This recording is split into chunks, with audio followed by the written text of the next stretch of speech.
Dari Gereja Sanggakala Surabaya 1062 The Voice of Love. Shalom, selamat pagi kekasih Tuhan. Berjumpa kembali dalam program Bincang Pagi edisi 18 Maret 2020. Saya Wahyu Widiawati yang temani Anda pagi hari ini. Apa kabar kekasih Tuhan? Pagi yang luar biasa ya, hari baru, tantangan baru, berkatnya juga baru ya. Dan yang pasti anugerah Tuhan selalu baru setiap pagi buat Anda dan saya untuk bisa melewati setiap tantangan dalam kehidupan kita. Dan pagi hari ini kembali program Bincang Pagi mengajak Anda belajar bertumbuh dalam kebenaran firman Tuhan. Pagi hari ini Pendeta Melani Hartono dari PD Sungai Yordan siap berbagi dengan Anda. Selamat pagi Bu Hartono. Selamat pagi. Oke, biar begitu Bu. Itu bisa terdengar Bu. Tambah kinclong aja Bu. Puji Tuhan. Puji ya. Tuhan. Selamat pagi, salam sejahtera bagi kekasih-kekasih Tuhan dimanapun Anda berada. Tuhan memberkati. Amin. Dan ya. kekasih Tuhan, Anda jangan lupa untuk bisa subscribe channel kami ya di Radio Sanggakala Surabaya. Anda bisa saksikan setiap perbincangan, setiap program di Sanggakala di channel YouTube kami ya. Anda bisa lihat narasumbernya, Anda bisa lihat penyiarnya begitu ya. Anda subscribe, like gitu, komen juga boleh. Nah, supaya kalau dulu Anda dengar suara, sekarang bisa lihat wajah begitu ya. Bu Hartono, apa yang sedang Tuhan kerjakan hari-hari ini di PD Sungai Yordan? Ya, puji Tuhan, Tuhan kirimkan banyak jiwa-jiwa bersama-sama kita semua untuk bisa berbakti di hadapan Tuhan. Kita Tuhan cuma kepingin membawa banyak jiwa untuk lebih dekat, melekat erat dengan Tuhan. Dengan himbauan pemerintah beberapa hari ke depan mengurangi pertemuan-pertemuan begitu, apakah tetap jalan Ibu? Ya kita tetap jalan doa di rumah ya. Doa di rumah ya. Cuman kemarin itu sebenarnya ya kita maunya tetap jalan, tapi karena dari pihak manajemennya libur, jadi kita tidak boleh, kita diliburkan. Gitu. Ya. Jadi semuanya ada gerakan tetap di rumah ya. Yeah. Kalau tetap di rumah bersama dengan Bu Hartono senang gak kasih Tuhan? Karena beliau pintar masak. Jadi nggak bakalan kelaparan. Ya, berkat Tuhan. Saya tadi sampai tanya, Bu, Ibu tuh kalau masak resepnya apa sih? Kok bisa enak gitu kalau masak? Karena urapan Tuhan. Dalam ini ya. Jadi masak pun butuh urapan ya. Iya, masak dengan doa itu lain dengan masak dengan kemampuan kita sendiri. Jadi ya. kekasih Tuhan bisa coba masaknya sambil berdoa, pasti enak masakannya. Amin. Jangan ditinggal tutup mata ya, gosong ntar. Ya. Oke, baik. Pagi hari ini Bu Hartono tertarik untuk berbincang tentang saat dalam zona tidak nyaman. Ya. Kenapa Bu tertarik dengan ini? Ya, karena sekarang nih sebelumnya ya Mbak Wahyu, setelah saya ditelepon sama Bu Betty, saya tanya sama Tuhan, apa yang harus saya sampaikan? Tuhan tolong, akhirnya Tuhan buka sesuatu, ya ini tadi gitu loh. Terus akhirnya kok merambat, jadinya Surabaya juga zona ndak nyaman, gitu loh. Karena suruh di panik rumah saja dan ya? semuanya, iya gitu loh. Bu Hartono sendiri panik gak ketika dengar ada corona begitu? Ya panik sih enggak ya, karena kita ini tetap ada dalam perlindungan Tuhan. Ya. Enggak ikut borong belanjaan bahan pokok? Enggak ya? Di pasar biasa-biasa aja. Itu makanya. Saya ke pasar juga biasa-biasa saja begitu. Yang pasti waspada boleh, panik jangan. Kekasih Tuhan, kita percaya bahwa ada perlindungan Tuhan dalam kehidupan kita. Amen. Dan pemerintah sudah melakukan yang terbaik ya. Kita percayakan bagaimana pemerintah menghandle-nya ya. Nggak usah panik lah ya. Baik. Saat dalam zona tidak nyaman, Bu, kalau bicara zona tidak nyaman, berarti kan ada zona nyaman gitu ya. Sebelumnya saya kepingin ajak kekasih Tuhan untuk berdoa supaya kita sebagai tanda ketergantungan kita kepada Tuhan ya. Mari kekasih Tuhan, kita semua kembali berdoa di hadapan Tuhan pada pagi hari ini. Bapa kami yang baik, kami senantiasa tetap mengucap syukur, terima kasih atas segala sesuatu yang sudah Tuhan berikan kepada kami. Baik itu kesehatan, kesegaran, kekuatan yang tetap menjadi bagian dalam hidup kami. Tuhan, terima kasih saat ini bekali kami dengan urapan dan kuasa-Mu, karena Engkau tahu Tuhan, hamba-Mu ini tidak bisa apa-apa, tidak mampu tanpa Engkau. Karena itu bimbing kami, tuntun kami Tuhan, pakai hamba-Mu yang tidak bisa apa-apa ini untuk menjadi saluran berkat bagi kekasih-kekasih Tuhan dimanapun berada. Terima kasih Tuhan, kami hanya mau melakukannya berdasarkan pimpinan dan tuntunan-Mu saja. Kami siap akan melakukannya. Pegang erat-erat tangan kami, ambil alih semuanya ini Tuhan dengan tangan kuasa-Mu. Terima kasih Tuhan, terima kasih. Kami akan memulainya di dalam nama Tuhan kami Yesus Kristus, Allah kami yang hidup. Haleluya. Amin. Amin. Oke. Ya. Baik, bicara saat dalam zona tidak nyaman, bicara zona. Kalau ada tidak nyaman berarti ada zona nyaman. Iya. Apakah zona nyaman itu sesuatu yang tidak disukai Tuhan dalam kehidupan kita menurut Ya. Ibu? Gini ya, biasanya manusia tuh paling tidak suka dengan zona yang tidak nyaman ya. Maunya tuh pasti yang zona nyaman gitu. Tapi bukan Tuhan tuh ndak baik ya, sehingga kita nih anaknya kok cek enakin di zona nyaman, enggak. Tapi kadangkala di dalam zona nyaman ini Tuhan bawa kita harus keluar dari zona nyaman itu. Kenapa gitu. Bu? Kenapa Ya, harus keluar dari zona karena nyaman? gini, dalam zona nyaman seringkali itu kita ndak menyadari bahwa kita ini dalam zona nyaman ini kita nih merasa enak, sudah enggak butuh apa-apa gitu loh. Bahkan ya. enggak butuh Tuhan. Terutama juga sudah merasa enggak butuh Tuhan, enggak ingat Tuhan dan semuanya. Ya memang mungkin masih ingat lah, Tuhan masih ingat gitu ya.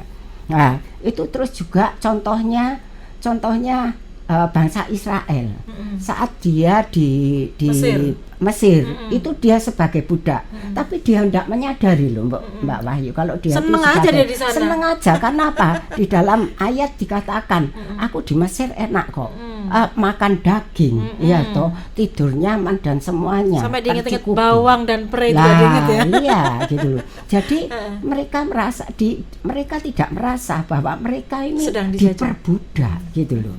Jadi dalam zona nyaman ini seringkali Tuhan tidak mau karena kita ini tidak menyadari bahwa kita ini dalam keterikatan, dalam ketidakbebasan gitu. Itu yang pertama. Mungkin itu untuk orang-orang yang seperti bangsa Israel ya, yang dijajah selama ratusan tahun begitu. Bagaimana dengan orang-orang yang di zona nyaman? Saya nggak dijajah kok Bu, saya free aja, saya nggak ada yang mengikat saya. Ya nyaman aja saya, mau uang juga ada, kedudukan ada, kemudian relasi ada, begitu. Iya. Nah, ya makanya gini, dalam keadaan seperti ini kan kita merasa ndak butuh apa-apa, semua sudah ada kok, tersedia. Ya, lah mereka nggak menyadari gitu loh bahwa kita bukan seperti bangsa Mesir dulu ya diperbudak. Kita enggak, misalnya pekerjaan aja. Wah, pekerjaan ini enak. Sudah enggak merasa bahwa kita ini harus gini, harus itu, enggak. Jadi dalam zona nyaman ini kita misalnya dalam pekerjaan, wis enak kok pekerjaannya, enak, terus jalan aja, diberkati Tuhan terus gitu. Jadi kita tidak menyadari bahwa itu Tuhan tidak suka gitu loh. Itu yang pertama. Karena kita ini kadang-kadang terlena mungkin. Jadi Tuhan nggak suka karena kita ada di zona nyaman, karena tidak sadar kita terikat dengan kenyamanan itu. Kenyamanan ya betul. Ada alasan lain kenapa Tuhan nggak suka kita di zona nyaman? Yang kedua ya, Mbak, kalau kita ini sudah zona nyaman, kita ini tidak bisa maju. dan tidak punya keinginan untuk maju. Nggak Karena bisa sudah enak. Oh iya, gitu sudah loh. enak. Butuh apa lagi? Ngapain lagi gitu ya? Gitu. Ya, Oke, oke. kerjaan sudah enak, pelayanan sudah ya biasa-biasa jalan terus gitu ya. Oke. Terus anak semua dalam Sudah keadaan stabil, baik ya. semua gitu. Jadi mereka yang kedua ini karena Tuhan tidak suka ini, karena mereka tidak mau maju dan tidak bisa maju gitu. Dan bayangkan kalau orang terikat nggak mau maju kan tidak bisa. Iya toh. Dia karena dia istilahnya itu ya karena ada yang mengikat dia jadi nggak bisa jalan ke depan Iya, gitu ya. Lagian ngapain, sayang kan ninggalin zona Iya. nyaman tadi. Iya. Nah, memang kalau sudah keadaan seperti itu ya, jadi nggak kepingin gitu loh, nggak kepingin apa lebih lagi gitu. Oh sudah enak kok, iya toh. Ngapain gitu ya. Gitu, iya. Jadi Oke. kayaknya tadi kembali kayak nggak butuh Tuhan, sudah semua Nggak bisa maju, tercukupi. nggak mau maju ya. Iya. Karena di depan itu kita juga belum tahu apa yang terjadi. Makanya Pelayanan nggak juga maju. kayaknya pelayanan ya, wah pelayanan saya enak kok gini di gereja sudah cukup lah bagi kita gitu. Nggak pengen lebih lagi enggak gitu. Ada salah satu gereja ya, dia bilang udah cukup gini aja gitu. Padahal Tuhan itu nggak mau keadaan seperti itu. Tuhan selalu kepingin kita ini maju, kita ini berprestasi, kita ini dapat diandalkan Tuhan gitu. Oke. Kita dapat diandalkan Tuhan. Biasanya kita mengandalkan Tuhan ya. Kali Iya. ini Tuhan pengen kita bisa diandalkan. Iya, diandalkan. Oh. Karena apa? Karena kita berprestasi. Saya pernah pelayanan di asuransi, saya juga ngomong ya. Di BCA juga saya ngomong ya.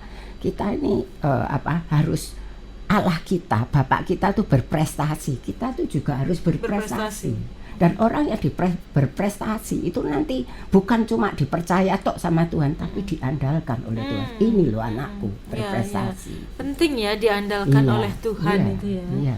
Oke. Jadi itu kesenangan Tuhan gitu loh. Dan itu sebuah kemajuan Bu ya. Iya, pasti. Diandalkan Tuhan itu nggak enak loh Bu. Ya, Karena kita pasti dipercayakan hal-hal yang lebih besar iya, lagi. benar. Dan itu butuh effort yang besar Bu. Memangnya kalau loh, pelayanan itu kalau kita sungguh-sungguh ya, Iya, iya. berat loh Mbak Wahyu. Iya, Iya betul, toh? Bu, betul, betul. Berat. Berat, Saya sekarang ya puji Tuhan dipercayakan jemaat yang saya enggak pernah bayangkan ya. Dulu sempat vakum, cuma doa di rumah saya, di dalam kamar lagi, yang sampai enggak berani ngundang siapa-siapa, orang sendiri yang mau ini sekitar 20-25 sudah kayak ini, Umpel-umpelan Bu ya. umpel-umpelan kayak pindang. Apa ya bahasa Indonesia umpel-umpelan? Bahasa Jerman. Bahasa Jerman. Jadi kayak pindang. Ah. Ada yang di kasur, ada yang di bawah, ada yang di kursi, ada yang di bawahnya meja. Kenapa nggak di ruang sebagainya. tamu Bu? Di ruang tamu itu ndak suaranya keluar. Oh, oke, nggak enak sama tetangga. Juga ya? kedua juga nggak ada AC. Kalau di dalam kamar AC, ada AC. nyaman. Kok seperti Gitu. ya, gereja rumah ya. Iya. Akhirnya mereka berdoa. Saya tuh ya cuma wis biasa aja lah gitu. Soalnya saya waktu itu sedang lagi dalam keadaan habis ditinggal Hartono. Jadi saya ya wis ya gini aja lah gitu, sampai sempat vakum, sampai ndak catering, sampai ndak itu PD. Terus itu teman-teman anak-anak buah saya itu bilang, wis daripada nggak ada persekutuan, kita doa di rumahnya Mami aja gitu. Ya wis oke lah, nggak apa-apa, silahkan. Saya tuh sampai kasihan Mbak Bayu, mereka tuh doa tiap Rabu, Tuhan tolong kasih tempat, Tuhan tolong. Terus saya nih ya amin gitu. Sebagai ibu dengar anaknya berdoa begitu terus gimana gitu ya? Saya sedih gitu juga gitu loh ya. Saya diam aja. Akhirnya kok Tuhan tuh dengar mereka gitu loh. Mereka benar-benar punya kerinduan untuk maju gitu. Lah puji Tuhannya sudah vakum cukup lama. Begitu kita ngadakan, sekarang bisa kalau datang semua bisa 80-90 orang. Wow, Itu kan sesuatu yang luar biasa. Lompatan gitu Bu loh. ya. Lah gitu loh. Jadi tapi enggak cukup dengan cuma gitu tok Mbak Wahyu. Ada tantangannya Iya, pasti ya. Ya pasti banyak tantangannya. Cuman kita tidak cukup sampai di situ. Kita kepingin lagi gitu. Dulu cuma pikir saya, wah satu minggu, 1 bulan sekali aja gitu loh. Tiap Rabu keberapa gitu. Ternyata Tuhan nggak mau. Tuhan kirimkan berkat sampai tiap hari Rabu. Wow. Bahkan itu pun sampai Tuhan kasih konsumsi dan semuanya. Duh, kalau bayangkan itu Tuhan rasanya nggak mungkin ya. Oh iya, luar biasa. Tuhan gitu, kalau dalam bekerja kehidupan nggak separuh-separuh, kita. Bu ya. Iya. Oke. Tuhan, iya. Tuhan tidak ingin Anda dan saya ada di zona nyaman. Kenapa? Karena kita akan mengalami keterikatan dan itu tanpa kita sadari. Kemudian kalau kita ada di zona nyaman, kita nggak bisa maju dan nggak mau maju karena di depan itu belum pasti. Jadi kita udah di sini aja lah, sudah nyaman gitu ya.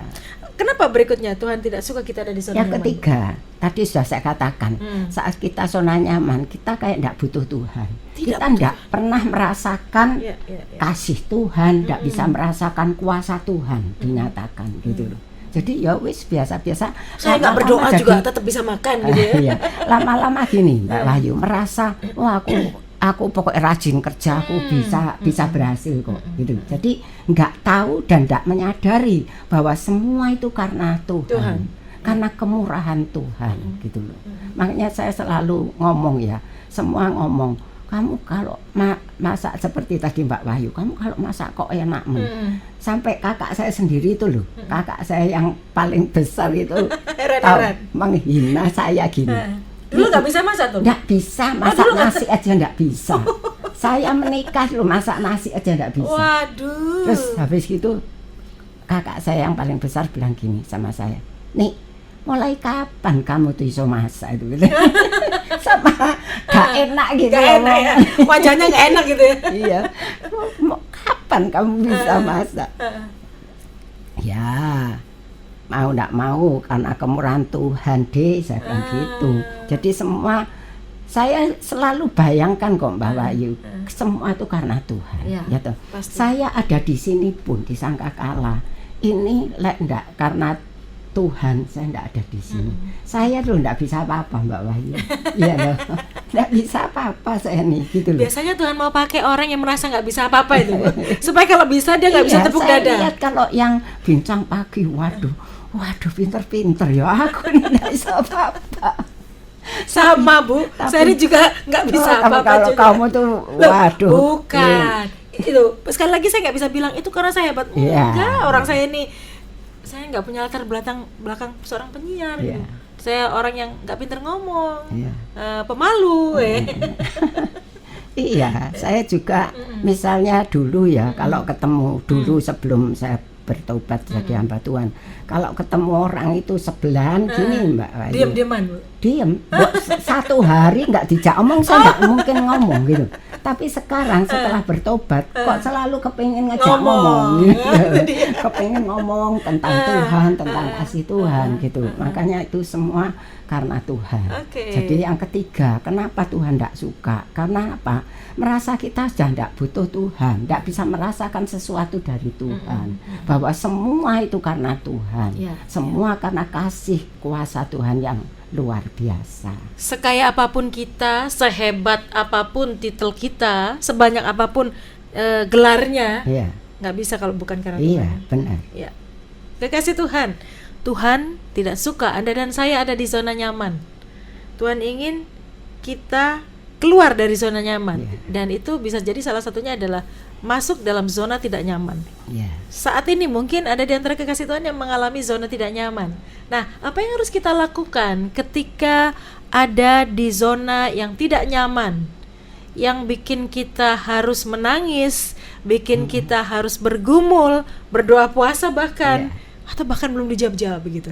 Nah, kekasih Tuhan, firman Tuhan dengan jelas nanti memberikan tuntunan apa yang harus kita kerjakan ketika kita ada di zona yang tidak nyaman. Kami akan perbincangkan sesaat lagi, tetaplah bersama dengan kami.